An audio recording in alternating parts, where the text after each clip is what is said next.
Some conflicting evidence is now emerging in the Benghazi investigation. At issue is new information that shows that former CIA Director David Petraeus and his deputy, Michael Morrell, who has become a real focus in this investigation, both downplayed the skill and the planning behind the mortar attack that killed 2 American security officers that night. Chief Intelligence Correspondent Catherine Herridge is live in D.C. Catherine, was this the kind of attack that really could have been done spontaneously or on the fly? Well, not based on our reporting, and the Republican chairman of the powerful House Intelligence Committee says the mortar attack on the CIA annex was the work of a highly trained team. 5 rounds were fired in under a minute from more than a half-mile away, with 3 hitting the roof of the annex that was about the size of a basketball court.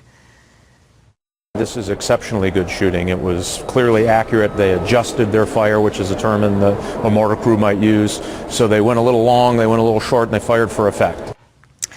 As this Pentagon training video shows, mortar crews have specialized training to prepare the rounds for launch, which includes math calculations for distance, direction, and altitude. Mortars are called indirect fire because in most cases, especially urban environments like Benghazi, the crew cannot see the target. Given the attack's accuracy, 5 military officers contacted by Fox News concluded the terrorists had preset the location to fire from, and also significantly, these mortars were fired in the dead of night, so they did not have a line of sight to the actual target, Martha. Wow. So what did the former director and his deputy say originally?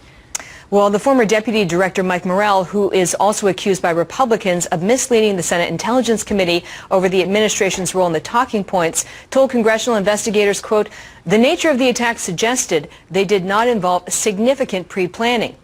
And when pressed on the same issue, Petraeus also downplayed the planning and necessary skill, stating that the mortars could have been fired from the back of a truck. A truck would not permit you that stable platform necessary to make the fine adjustment from point A to point B to put the rounds down. Because every time you fire, the truck shakes. It's not adequate for any sort of indirect fire. We asked General Petraeus to further clarify his assessment, and there was no immediate response. As for Morrell, he's consistently stood by his congressional testimony, but in both cases, it's now quite evident that it conflicts with the evidence about the skill and the planning that was necessary for that mortar attack, which was the 3rd wave of the attack in Benghazi. That raises a whole bunch of new questions, doesn't it? Catherine, thank you. Great reporting. You're welcome.